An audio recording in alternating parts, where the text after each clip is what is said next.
How did you get into sales, and tell us about like your breakthrough? I got cut out of the team, but I already knew that what I was gonna do, which is break free out of the matrix, whatever. Like I was tired of the same school stuff.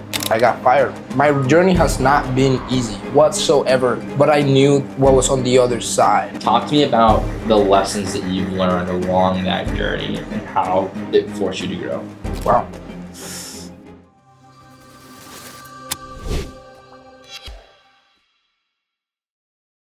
Simon, what's up, brother? What's up, bro? Tell the people who you are.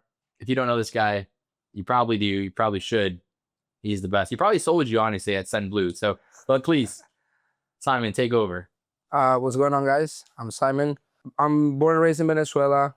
Moved to the States about 9 years ago. I'm a former Division I baseball player, played at FGCU, and I was trying to find something along the sides of work and like sales as I was making my transition out of baseball. I got hurt, wasn't performing the best after I got into college, so I was just finding a way. And yeah, a couple months later, now we're here. Start off, how did you get into sales, and tell us about like your breakthrough from trying to find remote work, trying to get in the sales space, doing the solar stuff. Like, give us the whole journey. Yeah, I mean, I'm more than happy to share how we met too. So last year I transferred schools, and in the middle of that transfer, I got my real estate license in the summer while playing summer ball. Then when I was in the fall, while playing baseball and studying, I was doing like a little bit of real estate. And then at the end of that semester, because I'm a lefty pitcher, so like I was up to like 92 out of high school, my velo was dropping, whatever. I got cut out of the team, but I already knew that what I was gonna do, which is break free out of the matrix, whatever. Like I was tired of the same school stuff. So in December, actually, I was in the mall with my ex, and funny enough, JJ walks in with Maddie and Jay. Shout out to those guys; they're amazing. And I noticed that Maddie walked in. I recognized her, and I told my ex, "Hey, that's Maddie." And then kind of like looked at JJ, look at Jay, and I go like, "Is that Maddie?" And then they go, "Yeah, come say hi." And I go, "No, no." Like I backed away. And then they started screaming her name, Maddie, Maddie. And then, yeah, she approached, she asked me some questions, and then follow up with him like 3 times. 3 times, guys. Like, I had to follow up with this guy. That doesn't sound good. That doesn't sound like Follow with him 3 times, but got it done. And then in January, I got a solo job thanks to a friend of mine. And I joined the community, got an onboarding call with Jalen, and then hopped with Lou. And I mean, he did his job, like 100% close rate. So he closed me on the parking lot. He closed me in the parking lot while I was taking a break. So yeah, that's a little backstory. I appreciate the backstory on that. And Simon went from like, it was such a unique scenario, and honestly has become an amazing student, but also a great friend. And so I guess, tell me this, Simon, like from jumping from solar, right, that retail space, to jumping into the remote space. And again, I saw your journey first. I saw, like, we were literally together when you got hired on the first job with Carlos, and that development from, going there to working with guys like Elon, and then even getting to Sun Blue now. Talk to me about the lessons that you've learned along that journey and how it forced you to grow. Wow. Okay, so ever since the beginning, like I have been fortunate, and it's something that I wake up every day. I'm extremely grateful because I happen to live 20 minutes away from JJ, and we are great friends now. It's like it's more of that connection that we had since the first time. And so I had the opportunity to work in the Spanish side, closing on the Spanish side, and then I jumped into another opportunity where I got fired. My journey has not been easy whatsoever. Like I have been through some really downs, really lows, but I knew that like what was on the other side. And I'm not surprised like that I've overcome all this because I've been through a lot of stuff in my life in the past that I knew that I was like ready for it. And not just ready, like I'm prepared. I'm the type of person that can overcome these hiccups. So I got my first role with a Spanish side. I got hired for a marketing agency, one that JJ put me on. did not perform. I was new. I was new to sales side. So like on the script list and like discovery, I was missing a lot of things that needed to be done, and got fired, got let go, then just tried and just kept trying. And I happened to get on a opportunity where the guys are pretty famous as well. And I'm making progress. I thought so. I was making progress, but then I got a bigger lesson in that trip where we went to Miami and I got fired again because of a mistake I made, and I owned every inch of it. But not only that, the biggest thing of that, it was like not being let go by these people. It was letting him down because of the fact that I spent so much time with him.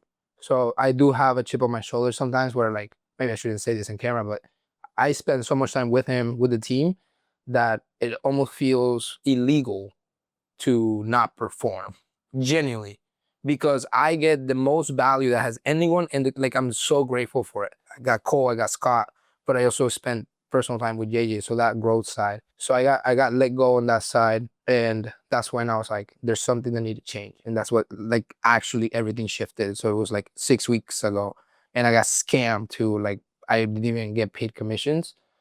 In the month of May, I made $400, $420. We can put a screenshot on it if you want, or for the month of May for those commissions, because I didn't even get paid completely. So yeah, it's been a rough one.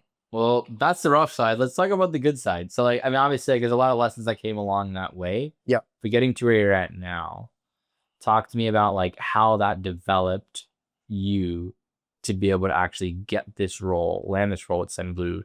I mean, it's a company that's massive, backed by Y Combinator. Like, talk to me how that formed the Simon Bar today. After I got let go after that trip in Miami, I didn't talk to JJ for a week, and that's when I knew like there is something wrong, that internally that needed to like it needed to be shifted, it needed to be changed. And that's when I started a little bit of that self audits, and I started analyzing not just my behaviors but the things I said and why did I say those things. Um, and so little by little, I applied to like multiple roles. I got applied to like at least 30 roles. I got a lot of interviews. I got a lot of yeses, a lot of nos. And I come across Aaron, the GOAT. He put me on with Jackson at Sim Blue, and I got the interview, and I just started, getting after it. Prepared myself really well for the interview, and I got the role. And Chip, I was his first hire. I guess what's the biggest mental mind shift you had to make to be able to become the Simon who doesn't get fired, who can maintain the role, who is a top performer? Cole always talks about this, and he did it in one of the coaching calls. He said, "You don't need more sales skills; you need more self awareness." And he repeats that a lot, but I took that very personal, because the moment I started developing this self awareness, I'm a big social person, and I became more quiet. I started to shut up more, and listen to other people, because I wasn't doing that. And so bringing that self awareness to like, okay, what are the things that I have done that have gotten me let go? How do I not repeat those things? How do I learn from those things? And essentially like use that as fuel for me to become that best version of myself. So self awareness for me was like for sure the number one thing. How do you think you were able to change so rapidly from drastic change, right? Because I remember we had a super transparent conversation on a coaching call, and like from then on, you've seen drastic change, you landed massive opportunities. How do you think you were able to do it? And the coaching call that Jay is talking about is he was referring as the integrity part. And so he was talking about how we all have something that we're hiding, that we tell ourselves that we're gonna do, but we don't end up doing. And one of the things was, I shared this publicly, I took a loan to pay for Inner Circle because I took a bet on myself. I take risk, I don't care. But I didn't make my last payment for the Inner Circle, and that's something that was potentially holding me back. Funny enough, I called that out in front of 45 people in that coaching call, and maybe like 3 weeks later, the money was all the way back. So like that's actually crazy how energy and everything works. So that's one of the things for sure. But more how? Because I mean, that's like I appreciate you sharing that too with the audience. But how do you think you were able to shift so quick? Like, do you think it was acceptance? Do you think it was more analyzation? Do you think it was being more critical on the decisions and the things that you were giving your energy to? Like, what do you think was really accountable for that shift? Isolation for sure. I went into a period of like a couple weeks where I was doing the self audits, but I was more alone. I needed to be alone, where I got myself into more flow states very often and cut off distractions. And so those audits and those self reflections about, okay, I'm gonna act this way. Why do I need to carry myself in this way? Because at the end of the day, I want to represent the brand. I want to represent JJ. I want to represent Cole, Scott, Mark. And so the way I did that, I was isolating myself, understanding that even though I'm not perfect, I'm not where I want to be just yet. I'm grateful where I'm at. And then just how does that person look like? Ambition the Simon that makes 40, 50, 60K a month. How does that person act? How does that person talk? How does that person walk into the room? And so that's how I reverse engineered. And it's like a step-by-step process. Yeah. No, that's huge. Especially with how difficult things got for you, Simon, and especially since I know what you went through. Like, was there ever a point where, for lack of a better term, you almost just kind of like gave up and you were just like, yeah, Yes and no. Like I've never I always knew I was gonna pull it off somehow, some way, because I'm a persistent person. When I was back in baseball and I worked out 30, 40 hours a week, just to be better at my craft, I knew that like it would be the same for sales. It just needed to happen. So I just understood that I have to do the work, not come from a place of lack. It's like I'm gonna do the work, but I understand that you in a month, 2 months, or maybe 4 months, I'm gonna get a trade off. You're not expecting a one day to another thing. So no, I never thought about giving up. Financials were tight though, that's for sure. hmm But which puts pressure. Yeah, I yeah, have to do that. Puts pressure. Now that you actually are on the other side of the adversity, what's the advice that you'd give to Simon that was struggling like 2, 3 months ago? What would advice be give to him with what you know right now? listen more, talk less, and apply yourself because we get so much coaching that gets for granted and we forget the advices that they give us. Cole, Scott, JJ. And sometimes might sound repetitive, but it's the fundamentals, it's the simple things. It's the small things that make the change. I'm waking up at 4:15, 4:10 every morning. Everybody calls me crazy. I'm not crazy. I'm already awake. You're still sleeping. Those things matter. This is the little things that matter and that makes it shift. Because when I go into a sales call, the easiest thing I have on the day is to turn on the camera and talk to someone to solve the problems.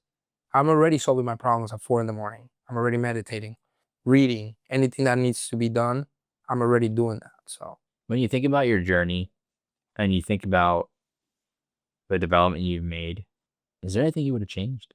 Like, maybe not like in you, but like, there's anything that you would have changed? And I want you to kind of answer with what you make up in your head. I'm not going to give you specifics, but is there yeah, anything that you would have? I mean, the real answer will be no, because then I wouldn't be in the position I am today. But if there will be one thing, it will be not hurting the person that was supporting me for the longest at my lowest and not have that person here with me, if that makes sense. You know, the person is Mm, making those mistakes because of a void coming from a place of lack again. That's the only thing I would change because hurting other people obviously like it's part of the journey, but sometimes those people don't deserve. In this case, this person did not deserve it for sure. what's next for you? What do you see coming up in the next 6 months, 5 months before the end of the year? Dude, um, I gotta sit down and completely break that down. I haven't done that. That's something I actually gotta do. Uh, but with everything that's going on and how everything is evolving, I I do see myself taking care of the people in my family that needs help. I have family in Venezuela that are not doing well, that are struggling because of the situation there. And so my primary goal is to be able to help them out in the best way possible for them not to worry about if they even have money in the bank account for food or water. So take care of those people, and keep developing and keep reassessing the things I'm potentially doing wrong or right to become that version of myself. Because I am a leader. People like to follow me and I like to inspire people because of the things I have gone in my life. I can help other people. So becoming that leader, becoming that man, and killing that boy to become the man you need to be. So it's like a step-by-step process. It might take longer than 6 months, but yeah, helping more people. I think helping more people will definitely be a game changer for me. Last question is, what advice would you have for maybe someone who is overseas or someone who thinks their back's against the wall, they don't have as much of an opportunity because maybe they came from a different country, or they're just a beginner in general and they don't feel like they're that type of salesperson, right? That you have that natural gift to be like that natural sales rep. Um, what advice would you give to someone like that? We are dealt with the cards that we're supposed to be dealt with. That's life. It's either good, bad, it doesn't matter. Some people are born with amazing things. Some people are born with not great things. Some people are born in a third world country like I was. But it's about, the first advice would be grateful. Understand why God, the universe, whatever you believe in, has you in the position that you are right now, and understand that from like a third view perspective. Once you do that, surround yourself with people, with winners. I always say winners win. I genuinely always say that winners win. I said it in San Blue chat, I said it in Salvador chat. Winners win. Surround yourself with winners. You'll be the winner, and be grateful for the things that you're going through, because 20 years from now, you're not gonna die, one. And then 20 years from now, you're gonna look back and you're gonna feel really grateful that all these bad things that you think are bad right now are happened to you, because they build the character, they build the toughness, there's a lot of things that come into play in this space in life. So for sure, that's the main advice. Got it, Simon. Anything you want to say before we close out? Yes, I want to give a quick shout out to everybody in the South team, especially Matt Mendoza, Joshua, JJ, all the entire team. They put every inch of effort, time, energy into our, like, the community, us, the students. And I never said this publicly, but I'm so thankful that you were in that store in Lululemon, because you've changed my life. You changed my life. My relationship with my sister has increased so much. She's getting into sales. My relationship with my mom has increased. It's gotten so much better. And it's all thanks to him and the team and becoming that best person. But yeah, I appreciate you, bro. Thank you.